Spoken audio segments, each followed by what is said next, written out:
Shalom. First and foremost, I'd like to give all praises, honor, and glory to Yahweh, Bahashem Yahweh Shai, Bahashem Rakakwadash. Double honor to the elders and the apostles, a great millstone that rule well. And peace and salutations to the elect of Israel. To you, I say Shalom. Lord willing, this lesson is edifying to the flock of Yahweh, Bahashem Yahweh Shai. And I'm going to play a clip from this video. This video is really a compilation of other videos. But in this video, it shows how, like starting from what you see on the screen, it shows how Israel had they ran a simulation before all this went down with the so-called Palestinians, right? Right? Which are the ancient Persians.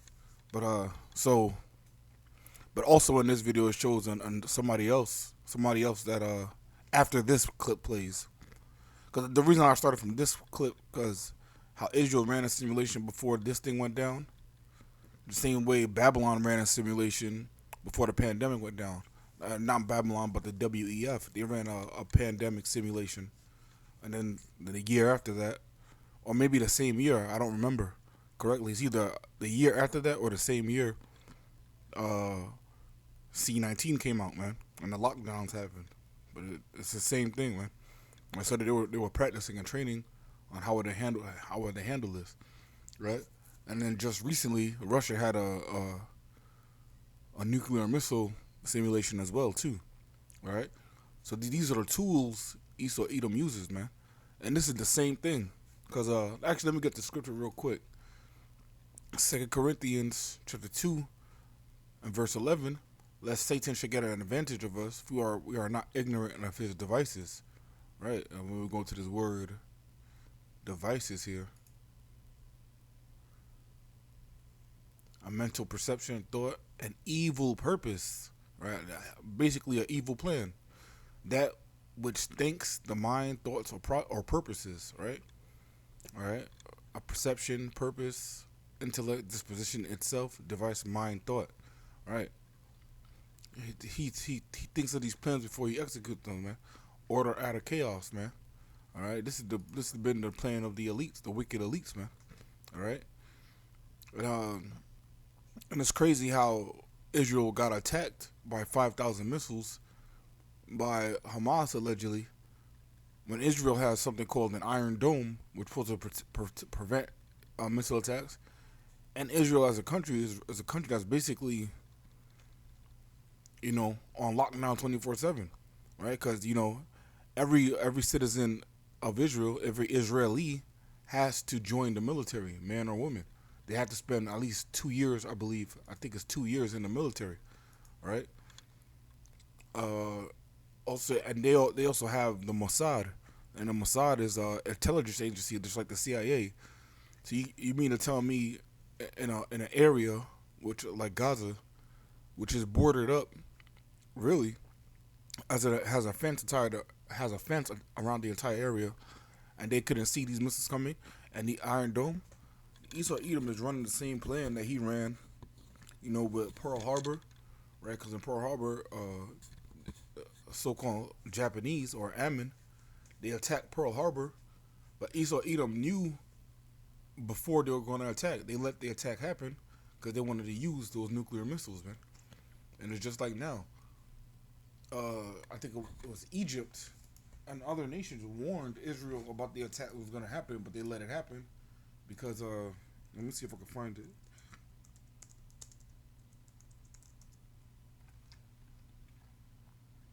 And this is according to the BBC.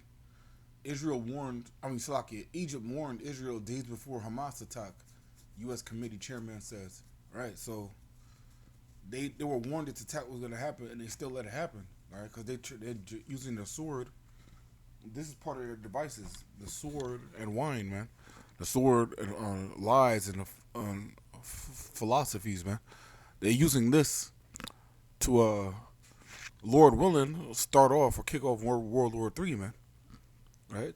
Because Esau Edom's plan is to take over and conquer the Middle East, just like in 9/11. Even though 9/11 was committed, because there were rumors of people from Israelis in the towers before they were quote unquote attacked. There were rumors that they were in there setting up the explosives, right? So they using the same play, right? And then with this play, what Babylon did with 9/11, it gave them a purpose or reason to go into the so-called Middle East, Afghanistan, and stuff like that, right? Eventually, it's all because of money. At the end of the day, they wanted access to the poppy that grows out in there, and this is why you have an opioid epidemic now in Babylon, because Esau Edom went into Afghanistan, and took their resources. That's why war is really for. At the end of the day, war is really one to destroy the history and traces of things in another nation, and two is to obtain resources, man. Right? Let me go to. I want to play the video at the end of the. You know what? I'll play it now. I'll bring out the precepts. It will end in order. The question is how fast we can get order out of the chaos and how quickly we can get help. Israel holds drill simulating mass casualty attack, man. Right. And you heard him say it himself. How quickly can we get the order out of chaos? To the people who need it. Smoke begins to clear, but the disaster is far from over. And emergency first responders ensures that if it does, they'll be prepared. Dale Temach, I-24 News. This is the world you are graduating into. This is what I want to talk about today with you for a few minutes. To lead in shaping a new world order for the 21st century. Right after 9/11. Right. This is the plan of Esau Edom. Order out of chaos, man. And so the new world order is really the one government system. Really, their new world order, the image of the beast, as mentioned in Revelation, is not going to come to fruition, man. It's not going to come to full fruition. It's not going to come to full power, because it's going to be intervened by divine intervention, by Yahweh Shai and Michael the Archangel, man. All right? About 10 days after 9/11, I went through the Pentagon and I saw Secretary Rumsfeld, and one of the generals called me and he said, "Sir, you gotta come in and talk to me a second." He says, "We've made the decision, we're going to war with Iraq." I said, "We're going to war with Iraq? Why?" He said, "I don't know." He said, "I guess they don't know what else to do." Right, because allegedly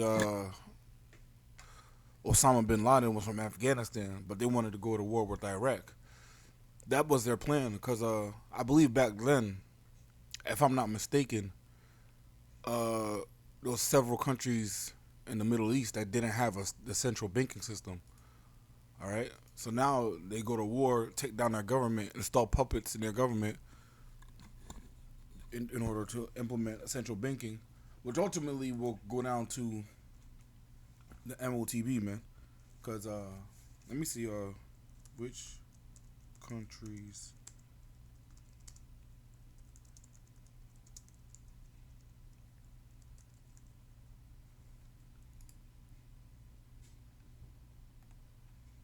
I want to see real quick.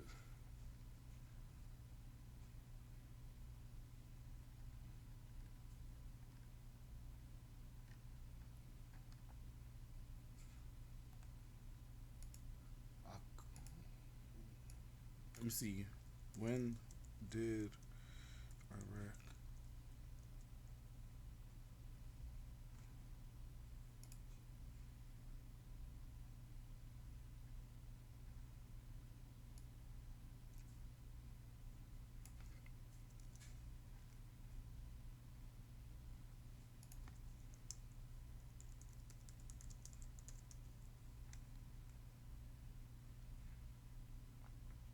Salakia, I might have been mistaken about that. But I remember back then there was a list of countries that didn't have a central bank before Babylon invaded them. But that was my memory playing tricks on me, Salakia. But nonetheless, let me continue on this video So I said, well, did they find some information connecting Saddam to Al Qaeda? He said, no. He says, there's nothing new that way. They just made the decision to go to war with Iraq. He said, I guess it's like we don't know what to do about terrorists, but we got a good military and we can take down governments. So I came back to see him a few weeks later. I think the country I was thinking about is Libya. But Gaddafi. You know, they had to take him out so they can implement a central bank in that country, Slovakia. But this is Esau's plan, man. Create chaos to get order out of it, just like they're doing now. All right. But Lord willing, you know, this is the perfect scapegoat to start, you know, World War III, because you have other nations warning Israel about attacking Palestinians. Let me see. Russia warns.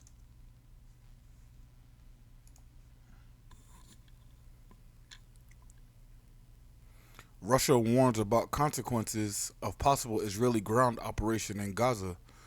President Putin blames U.S. for current escalation between Israel and Palestine, says Washington tried to solve political problem with economic means. Right. So again, this is going to really, the blame is going to go back to Babylon, which will be, you know, the beast hating the whore too, man. All of this is biblical prophecy, man. Habakkuk 2:1, I will stand upon my watch and set me upon the tower, and will watch to see what he will say unto me, and what I shall answer when I am reproved. The Lord Yahweh answered me and said, write the vision and make it plain upon tables, that he may run that readeth it. All right, and that vision are these prophecies that the Lord, through the Spirit, through the Holy Spirit, through the elders and the apostles of Great Millstone, have broken down through these scriptures, man. Have you know, explained clearly, right? Write the vision and make it plain. You know, it's obvious, man. It's obvious, Lakia. You know that we're in these times. We're in the last days, man. All right, and you know, a lot of things can happen. You know, if Babylon gets dragged into this little skirmish between Israel Palestine. You know, they're even blaming Iran now. Yeah, they're even blaming Iran now, saying Iran really supplied Hamas with weapons. And then Babylon's getting blamed too for giving Iran money and funds, right? So, you know, this could be the perfect storm, man. The perfect chaos to create World War III, which was talked about in the scriptures in the book of Revelation chapter 11. It talks about how the second world is past and behold the third world comes quickly, roughly paraphrasing. All right. Verse 3. For the vision is yet for an appointed time, but at the end it shall speak and not lie. Though it tarry, wait for it, because it will surely come, it will not tarry. All right. The vision is for a appointed time. It's for a set time. And the Lord is never late with his appointments, man. But the end shall speak. And we're at the end now. If this is the beginning of World War III, then it's speaking, man. The prophecies are speaking. It's not lie. Though it tarry, wait for it, because it will surely come. It will not tarry. Behold, his soul, which is lifted up, is not upright in him, but the just shall live by his faith. All right, and that's going into the wicked, man. His soul being Esau. Esau has a crooked spirit. That's why he can't get right, and everything he does, you know, really everything he tries to do causes death, man. Verse 5, yea, also because he transgresseth by wine, he is a proud man, neither keepeth at home. Right. He transgressed by wine, and that's his philosophy, his doctrine, his ways, man. He's a proud man, right? There's nothing more proud than an Edomite, man. Neither keepeth at home, right? Neither keepeth at home. Because, you know, the so-called, you know, Amalek, you know, the Jewish, man, they're fighting over a land that doesn't belong to them. But they're both fighting over a land that doesn't belong to them. Because that's really our land at the end of the day. All right? So they're fighting over a land that doesn't belong to him. So he's not keeping at home, man. Who enlargeth his desire as hell, and is as death, and cannot be satisfied. But gather unto him all nations, and heapeth unto him all people. Right? And this is the spirit of the wicked elite, man. They just want everything, man. You can't be satisfied. It's just like death is never satisfied. There's never a day where people stop dying because death is full, man. No, death is something that's never satisfied. All right, but gather unto him all nations and heapeth unto him all people. Right, there's never enough for Esau Edom, man. Right. They say the Rothschild estimated net worth is $500 trillion, man. With $500 trillion, you could have spent that in 10 generations, man. You really couldn't. You couldn't spend $500 trillion in 10 generations. But it's not enough. You want more and more. This is the spirit of Esau Edom, man. And this video proves it, man. And by that time, we were bombing in Afghanistan. I said, are we still going to war with Iraq? And he said, oh, it's worse than that. He said, he reached over on his desk, he picked up a piece of paper. He said, I just got this down from upstairs. This is a memo that describes how we're going to take out 7 countries in 5 years, starting with Iraq and then Syria, Lebanon, Libya, Somalia, Sudan, and finishing off Iran. Finishing off Iran. All right, so, this is the last country on their list, right? They're trying to destabilize, man. Right? Psalms 140:1. Deliver me, O Lord, from the evil man. Preserve me from the violent man. And who is that? That's Esau Edom, whose blessing was a sword. So of course they're gonna use their blessing. And look how violent they are, man. Esau Edom is exceptionally violent, man. Salakia, verse 2, which imagine mischiefs in their heart, continually are they gathered together for war. They have sharpened their tongues like a serpent. Adder's poison is under their lips, right? And one of the tools, one of the first weapons of war that goes out is propaganda. So propaganda goes out, and it really gives the people an excuse to go to war, right? Because if Israel just bombed Gaza out of nowhere, right, they'll be the bad guys. But if you set up false flags and so-called terrorists, because really, just like ISIS was created by Babylon, ISIS, the terrorist group ISIS, was a creation by America, just like Hamas is a creation by Israel, all right? So if you set up, it's really technically false flags. Because if you create them, then you control them and tell them to do what they want to tell them to do the things that they do, right? Yeah, go ahead and send these missiles off. We'll put our defense system down. Their Iron Dome defense system costs billions of dollars a year. I believe Babylon provides, I want to say $30 billion a year for the Iron Dome.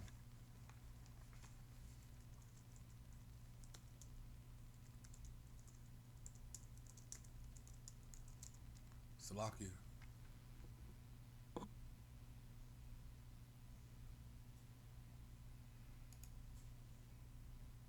This is from American Friends Service Committee.org. All right.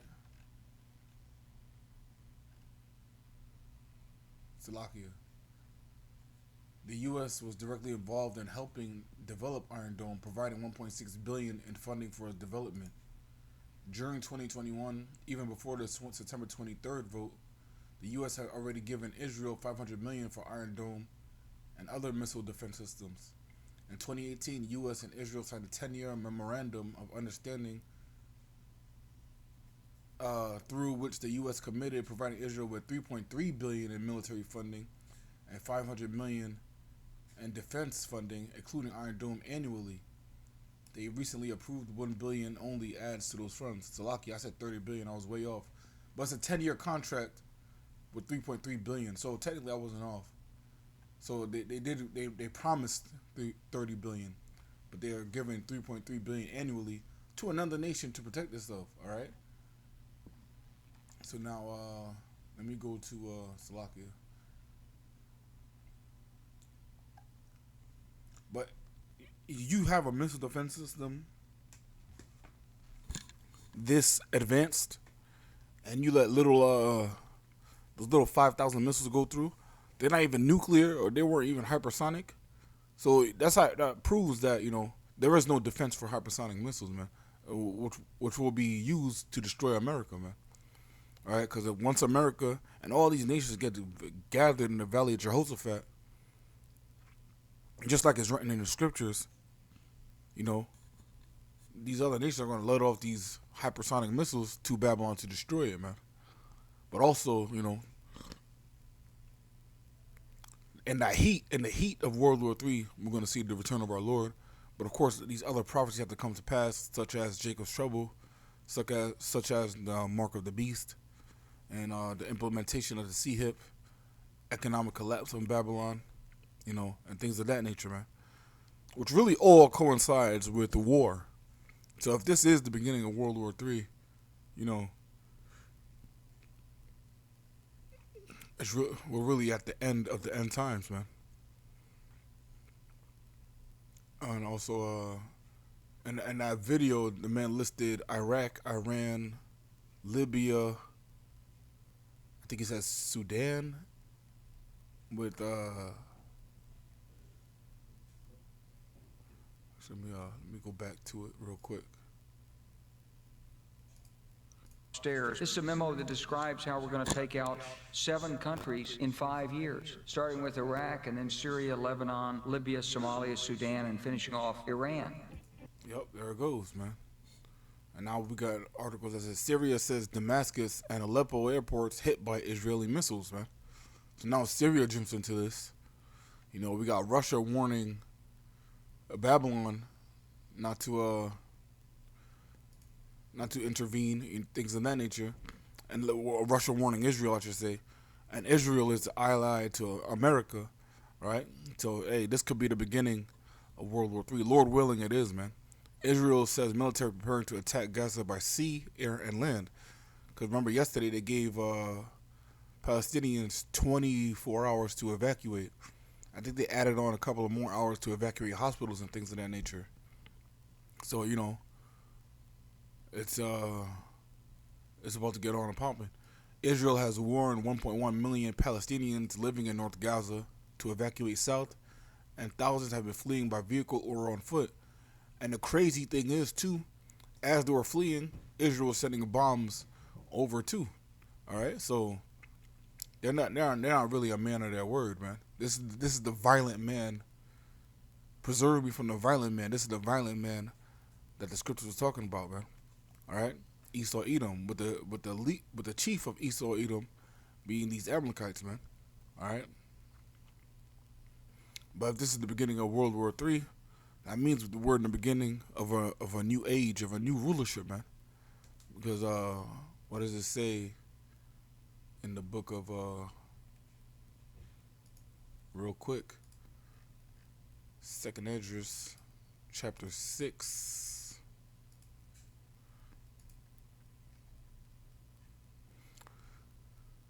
Second Esdras chapter 6.